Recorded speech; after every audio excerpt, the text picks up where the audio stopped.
네, 안녕하세요. 실적 체크 중입니다. 지난주에 제가 소개를 해드렸던 영재권을 1, 2편으로 나눠서 해드리기로 했는데 그 2편으로 오늘 나머지 부분을 소개해 드리도록 하겠습니다. 그 전에 저한테 또 몇 가지 소포가 택배가 와서요. 등기도 오고요.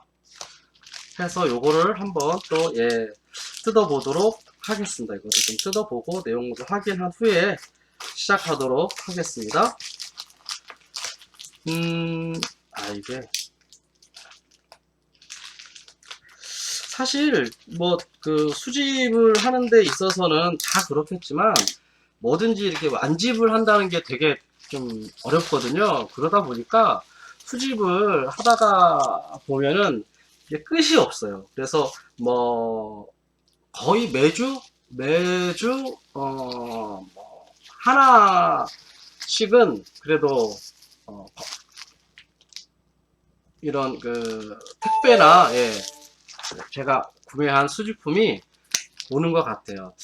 이거는 제가 그래도 개인적으로 조금 마음에 들어서 구매한 것 같아요. 요거는 일본 은화인데요. 그냥 선물로 주신 것 같아요. 일본 게 아니고 중국 건데 그 은화가 아니고 그냥 소액 동전이네요. 제가 그리고 실질적으로 구매한 동전은 바로 요겁니다. 50원짜리. 아마 많이 보셨을 텐데 이렇게 이렇게 사용하지 않은 정말 그 원광이 살아있는 동전은 많이 보지 못하셨을 거예요. 그리고 이게 저와 같은 나이인 1973년도에 발행한 그런 50원짜리 동전이고요. 제가 개인적으로 73년도에 나온 지폐나 동전들을 좀 좋아합니다. 제가 73년생이기 때문에 그런 아마 그런 것 같아요. 네. 그리고 그 다음에는 이것도 동전인데요. 이거는 100원짜리 동전이네요.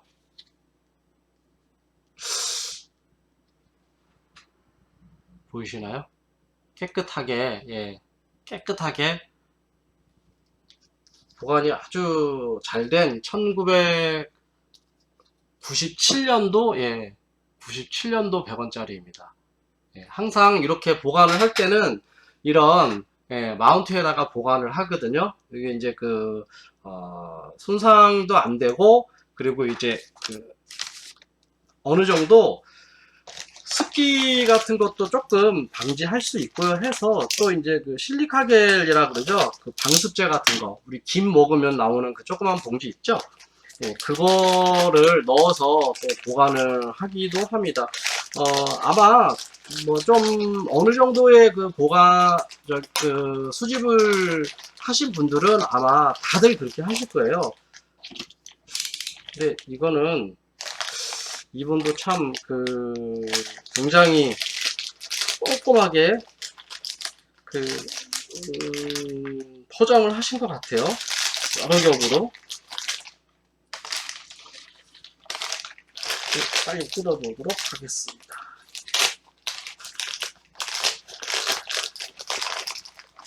솔직히 이 안에 내용물을 제가 기억을 잘 못해요. 내가 산 게 뭔지 이렇게 좀 기억을 하고 체크를 해야 되는데 뭐 한두 개 사는 게 아니다 보니까 항상 이게 도착하는 또 그 시기가 틀리다 보니까 그냥 뭐 오겠지 하고 그냥 이제 입금하고 그냥 기다리다가 이게 언제 왔지 하는 그런 경우도 굉장히 많이 있습니다. 이거는 보니까 동전인데 사용제 동전인 것 같아요. 사용제 동전인데 제가 이거를 구매한 이유는 보시면은, 예, 요거는 1980년도, 고요. 요거는 1990년도, 예, 1990년도, 그리고 이거는 1970년도, 1987년도. 왜 이렇게 왔죠? 참고로, 나중에 다시 말씀드리겠지만, 1987년도 500원짜리 주화는, 조금 고가에 거래됩니다. 실질적으로, 이 정도의 그 상태의 사용재라고 하더라도요, 1987년도 500원짜리 같은 경우는 예, 몇만 원 하거든요. 1970년도 예, 100원짜리 같은 경우도 마찬가지로 예, 조금 처음 발행된 예, 그 회기 때문에 조금 고가의 거래가 되는 편입니다. 예. 이렇게 제가 구매한 예, 화폐는 예, 다 뜯어봤고요. 영재권에 대해서 지난주에 제가 말씀드리지 못했던 나머지 부분들에 대해서 오늘 한번 말씀을 드려보도록 하겠습니다. 일단은 영재권은 제가 그 영국의 그 토마스 뭐라 그랬죠? 토마스 테루상가요? 예, 에서 발행을 했기 때문에 이제 영재권이라고 부르게 된 건데, 영재권 같은 경우는 조금 우리가 그 기존에는 잘 사용하지 않았던, 그런 또 이제 그 이야기들이 많이 있습니다. 첫 번째로, 영재권 같은 경우는 1번부터 50원까지는 제가 한번 다시 보여드릴게요. 1원권이고요.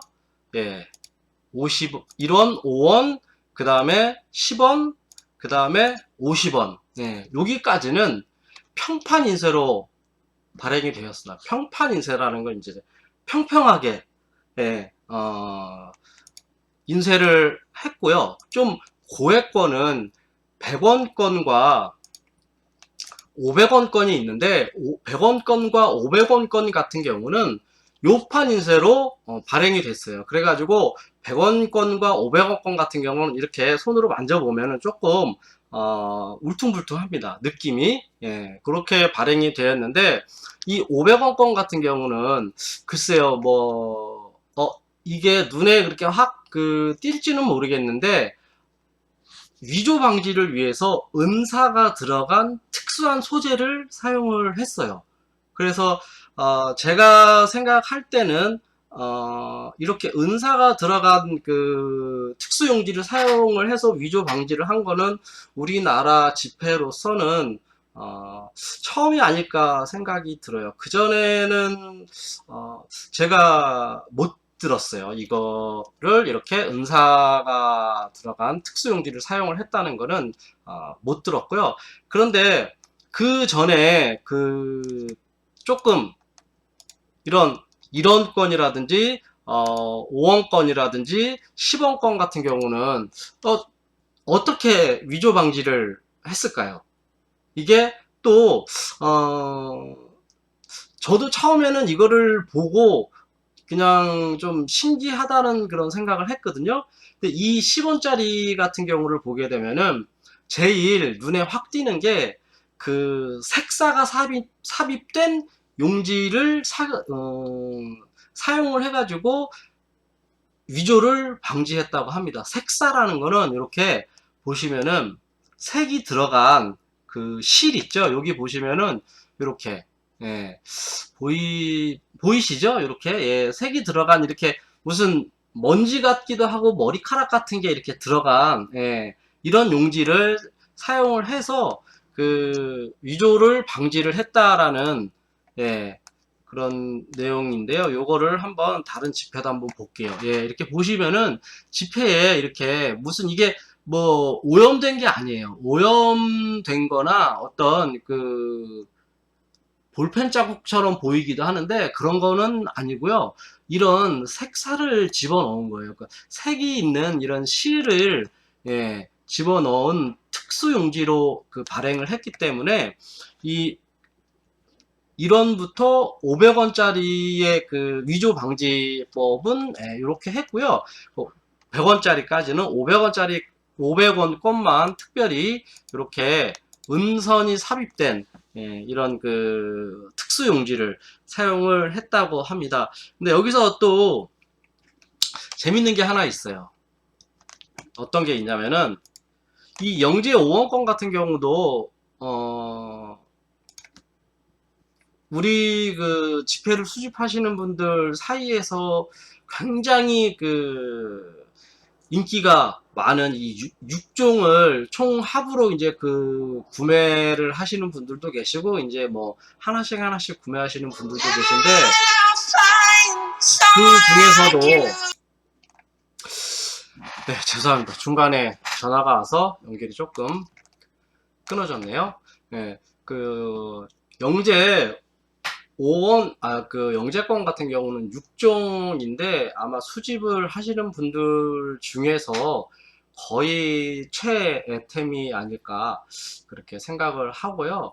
이제 제가 또 새로운 재미있는 또 영재권에 대한 이야기를 몇 가지 더 이제 말씀을 해드릴 텐데, 영재권이 1원, 5원, 10원, 50원, 100원, 500원 이렇게 있는데, 그 중에서도 가장 인기가 좋은 권종이 이 50원권이라고 말씀을 드렸었어요. 근데 왜 50원권이 그 인기가 가장 좋으냐 하면은, 그거는 뭐 당연히 그 수량이 적기 때문이에요. 수량이 적기 때문인데, 이 50원권 같은 경우는 수량도 적을 뿐더러 다른 지폐와 조금 다른 그 사연이 있는 그런 그 지폐인데요. 거기에 대해서 말씀을 드리면은, 이전에 그 지폐들은 거의 대부분이 인물화 아니면은 이제 우리나라의 그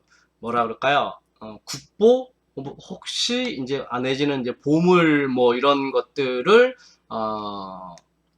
인쇄를 했는데, 이 50원권 같은 경우는 자연 환경을 소재로 인쇄를 한 첫 번째 지폐입니다. 근데 이 자연 환경을 소재로 해서 인쇄하게 된 첫 번째 지폐이기도 하지만, 또 한 가지 정말 특별한 거는 이 자연 소재를 자연을 소재로 한 이 그 50원권이라는 이 지폐가, 이 자연이라는 게 우리나라라고 이렇게 얘기를 해야 될까요? 지금 현재 남한과 북한으로 이제 구분을 해야겠네요. 남한에 존재하지 않는 그런 자연 환경을 배경으로 삼았다는 거예요. 그게 뭐냐면 아마 저도 뭐 물론 뭐 본 적도 없지만, 제가 이렇게 그 여행을 많이 다닌 그런 분들한테 물어보더라도 그분들도 잘 모르시더라고요. 왜냐면은 이게 북한에 있습니다. 이게 총석청이라는 것인데요. 제가 그 자세하게는 저도 뭐 북한에 있는 거기 때문에 잘 모르지만, 제가 그래서 사진을 한번 찾아봤어요. 근데 요렇게 생겼더라고요. 총석청이라는 게.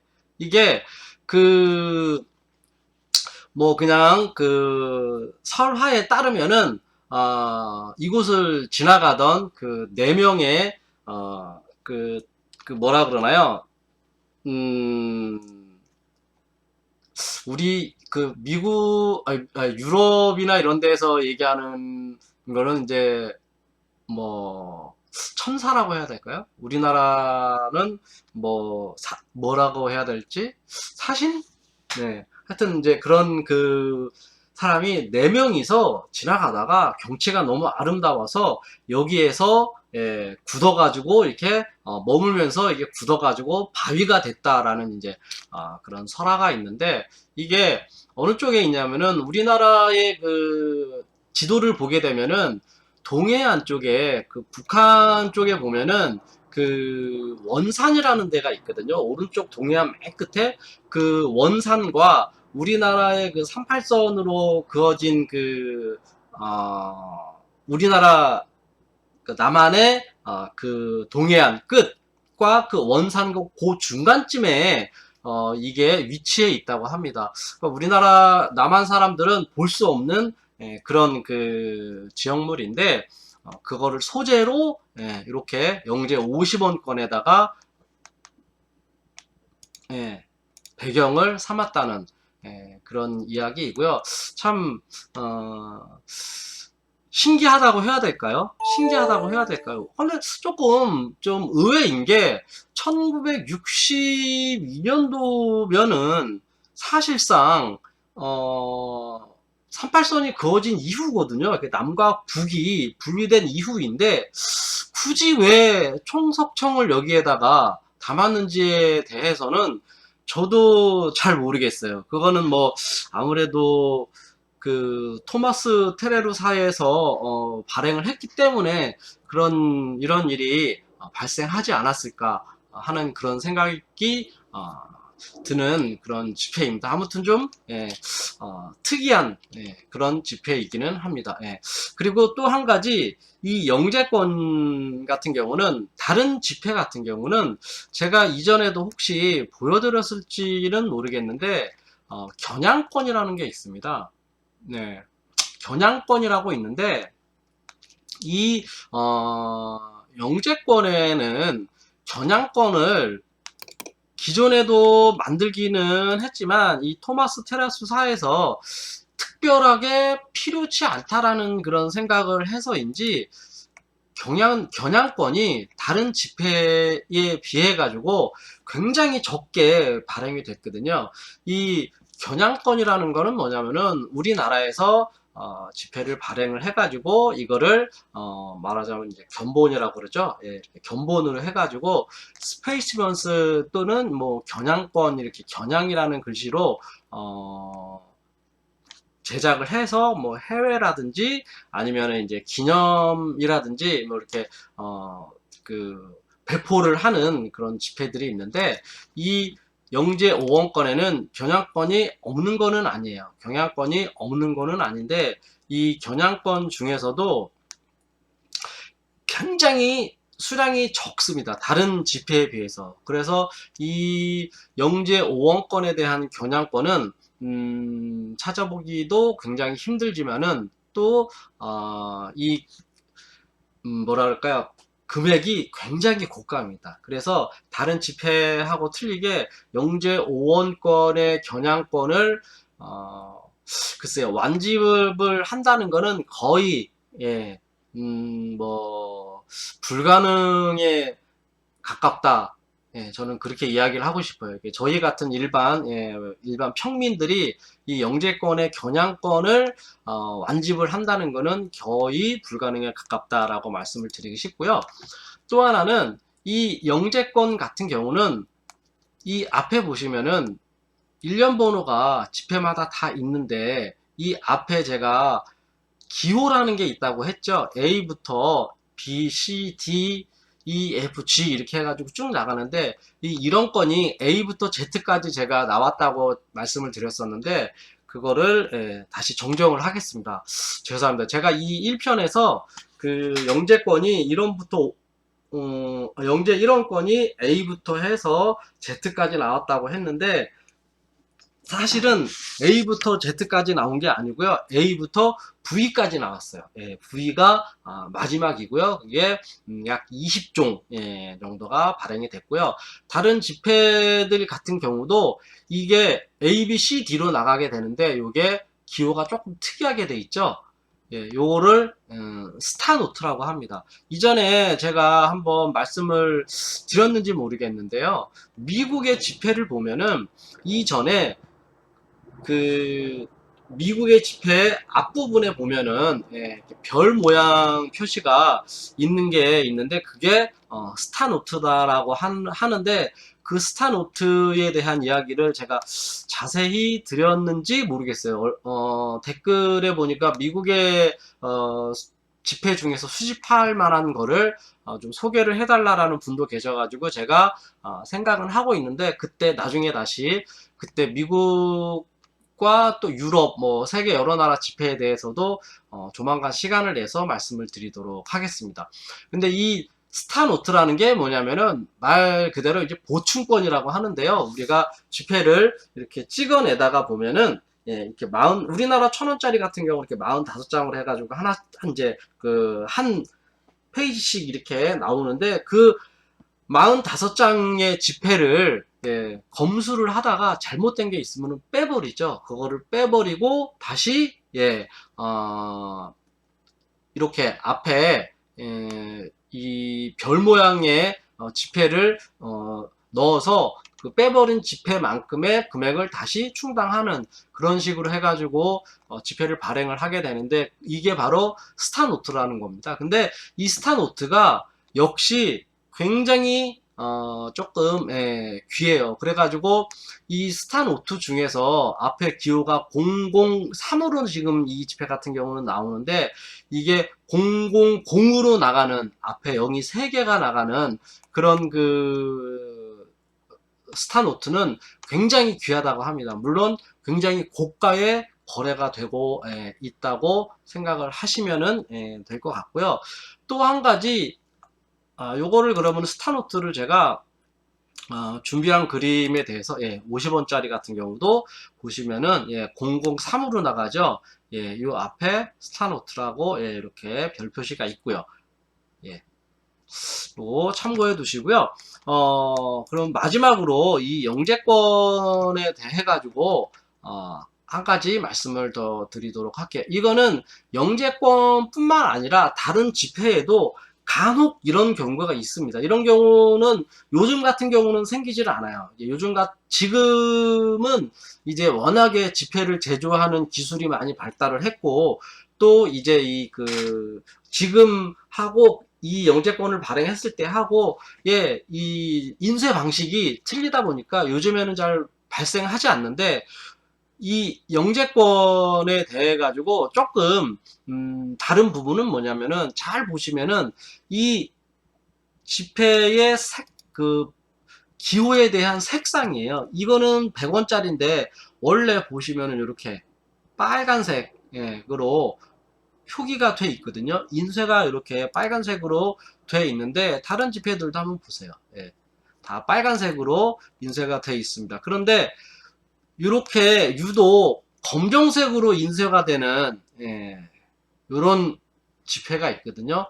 물론 가격에 있어 가지고 큰 차이가 나지는 않아요. 그런데 일반 빨간색으로 인쇄가 된 지폐보다도 유난히 수량이 적다 보니까 조금 더 그리고 특이하다 보니까 이 검정색으로 인쇄된 지폐가 인기가 더 좋습니다. 물론 간혹 가다가는 조금 더 고가에 거래되는 경우도 있고요. 여기 보시면 다 이렇게 약간 조금 검붉은 듯한 그런 색깔로 약간 변해 있는데 이게 왜 그러냐면은 똑같은 인쇄를 다 하게 돼요. 인쇄를 똑같이 하게 되는데 이게 활판 인쇄라고 해서 다 아실 거예요. 이렇게 활자를 끼워 넣어서 이거를 이제 인쇄를 하게 되는데 활판 인쇄를 하다 보면은 이 잉크를 삽입을 하게 되죠.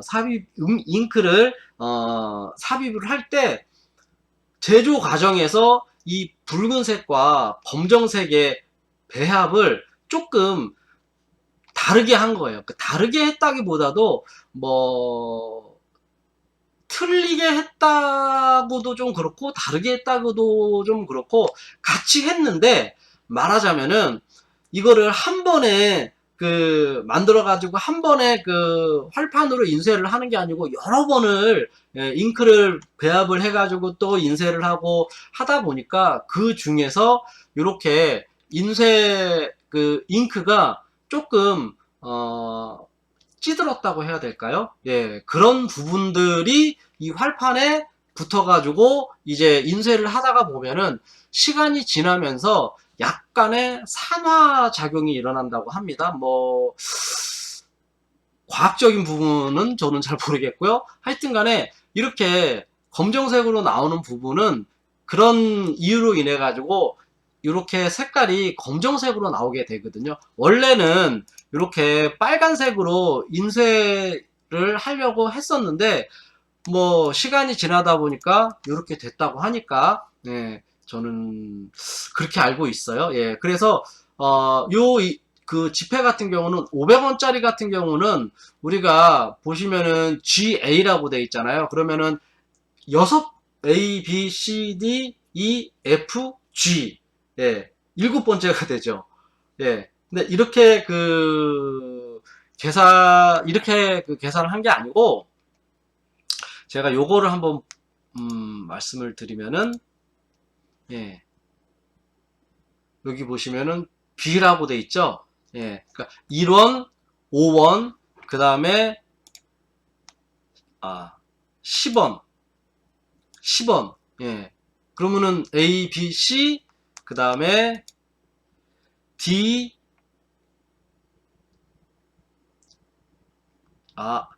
그, 죄송합니다. 제가, 하나를, 찾아야 되는데, 빨리 찾아야 되는데, 빨리 못 찾겠네요. 이, 영재권이 그러니까는 1, 5, 10, 50, 100, 500, 이렇게 돼 있잖아요. 그런데 500원짜리가, 100원짜리가 F로 표기가 되죠. 그러면은 A, B, C, D, E가 돼야 되는데 F로 표기가 돼 있거든요. 왜 그러냐면은 중간에 D를 빼먹었어요. 네. 중간에 D를 빼먹었는데, 특별한 이유는, 잘은 모르겠는데, 아마도 이런 건의 그 D 기호에 대한 그 특이성 때문에 그랬을 수도 있고요. 아니면은 네 번째라서 우리나라가 이제 그 4를 좀 싫어하잖아요. 예. 그러다 보니까 네 번째라서 그냥 뛰어넘었는지 그것까지는 나와 있지를 않아 가지고 저도 잘 모르겠어요. 근데 영국에서 발행을 했는데 과연 그 후자로 때문에 이렇게 뛰어넘었을까라고 생각하지는 않아요. 어쨌든지 간에 근데 그 영재 500원짜리가 A, B, C, D, E 원래 F로 시작을 순서대로 하면은 F로 시작을 해야 되는데 G로 시작을 한다는 거는 중간에 D를 뛰어넘었다는 거, 빼먹었다는 거 이해를 하시면 되고요. 그 다음부터는 A로 시작을 합니다. 근데 영재 500원짜리는 G로 시작을 하는 것을 빼고는 A와 B 이 두 개밖에 없어요. 기호가 A권과 B권 이렇게 두 개밖에 없다는 거 참고하시고요. 그 다음에 영재 10원권 같은 경우는 A부터 Z까지 발행을 합니다. A부터 Z까지 발행을 하면은 우리가 알파벳이 24개죠? 24개. 예, 그런데 A부터 Z까지를 발행을 하고 영재 10원 같은 경우는 DA라는 권종을 또 하나를 더 발행을 해요. DA라는 권종을. DA라는 권종을 더 발행을 하는데, 그래가지고 영재 10원권 같은 경우는 25종이 발행이 됩니다. 아마도 영재권 중에서, 가장 많이, 발행된 그런 기호가 아닐까, 기호이고요. 그런데도 굉장히 다른 지폐에 비해서 조금 고가의 거래가 됩니다. 오히려 권종이 더 높은 100원권이나 500원권보다도 조금 더 높게 거래가 가격이 형성되는 그런 경우도 있다고 생각을 하시면 되고요. 여기까지 해서 그 영재권에 대해 가지고 거의 이제 다 마무리를 해서 말씀을 드린 것 같고요. 사실 이 영재권이 3차 화폐 개혁을 위해서 1962년도에 발행을 했다고 하는데 그냥 뭐 후에 이제 후일담으로는 그렇게 성공하지 못한 화폐 개혁이었다라고 알려져 있어요. 예, 그리고 이때 당시에 환권을 사용을 하지 못하게끔 하고 원권으로 개혁이 됐는데, 이 아주 저가인 상품에 대한 거래를 위해서 영재권 말고도 그 전에 사용하던 10한건과 50한건은 사용이 가능하도록 했었다고 하네요. 예, 요거는 그냥 참고로만 알고 계시면 될 것 같고요. 이걸로써 영재권에 대한 이야기는 다 마무리가 된 것 같고요. 다음에는 이제 조선은행권이 지나고 나서 이제 실질적인 근대 화폐로 들어서게 되는 6.25 그 이전에 이승만 정권 시절에 그 화폐들로 제가 다시 정리를 해서 말씀을 드리도록 하겠습니다. 네, 감사합니다.